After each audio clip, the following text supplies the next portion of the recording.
ভাই ভাই ভাই ভাই স্যার ফোন করেছে, তুই ধর। আমি আজকে পড়তে যাবো না, আমি তোকে যা যা বলছি স্যারকে তাই তাই বল। আচ্ছা আচ্ছা। হ্যালো হ্যালো স্যার, দাদা আজকে পড়তে যেতে পারবে না। কেন পড়তে আসতে পারবে না? বল যে দিদা দাদুকে ডিম খেতে দিয়েছিল, সেই ডিম খেয়ে দাদু অজ্ঞান হয়ে গেছে। স্যার দিদা দাদুকে খেতে দিয়েছিল, ডিম অজ্ঞান হয়ে গেছিল। আরে ডিম অজ্ঞান হয়নি, দিদা দিয়েছিল ডিম আর অজ্ঞান হয়ে গেছে। স্যার ডিম অজ্ঞান হয়নি, দিদা অজ্ঞান হয়ে গেছে। আরে দিদা অজ্ঞান হয়নি, দাদু অজ্ঞান হয়ে গেছিল, দিদা দিয়েছিল ডিম সেটা খেয়ে। স্যার ডিম অজ্ঞান হয়ে গেছে দাদুকে খেয়ে। আরে ডিম কিভাবে অজ্ঞান হয়? দাদু খেয়েছিল ডিম আর দিদা অজ্ঞান হয়ে, দাদু অজ্ঞান হয়ে গেছে।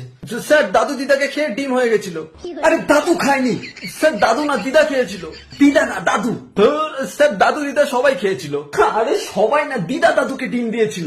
স্যার দিদা ডিম পেরেছিল।